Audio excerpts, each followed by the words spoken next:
I made this animation back in 2019, and though this may look complicated, it's actually one of the simplest and easiest ways to practice animation.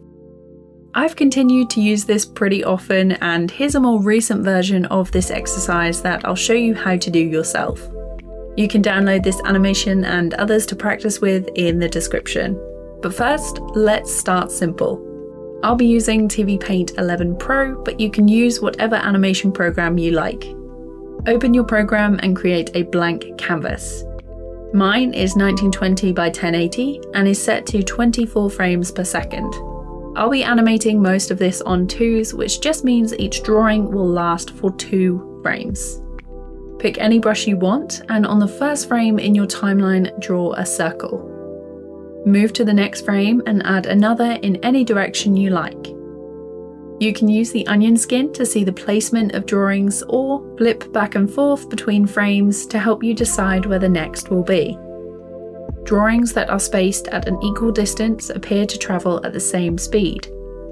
Drawings that are placed closer together appear to move slowly, while faster movements have drawings that are spaced further apart. Animate your circle along straight lines and curves, loop back on yourself if you like, and have fun with it. This exercise is short, it's perfect for warm-ups, doodling or relaxing, and it's a great way to practice your timing and spacing, which is one of the 12 principles of animation. You can ease in or out of a movement by adjusting the spacing to increase from a slow movement to a fast one, or decrease from a fast movement to a slow one. If you want to add more to this, you can, or make a second layer, change your color or brush, and start animating a new circle in a different direction on a different path, and try including a smear. Unlike adding squash and stretch, where you want to keep the volume of the character or object the same, with a smear frame you don't need to. These drawings are to give the impression of quick movement, similar to a motion blur, and typically only last for 1 or 2 frames.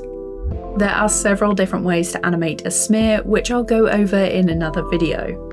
In this exercise, you can also experiment with perspective by changing the size of your circle. A larger one will seem closer, while a smaller one appears further away. The more layers you add, the more complex it looks, and depending on the timing of your circles, more chaotic.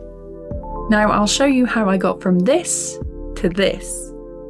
As always, it started out with a sketch that I turned into a style frame to get an idea of what the final animation would look like. These are important for more complicated animations and can help you decide on your process. I wanted the movement of the hands to help direct the center animations, so I used 3 hand positions, open at the start, and then 2 more to switch to a tense, clawed pose as they moved back. To save time, I sketched out 1 hand and then copied and flipped it to the other side of the canvas.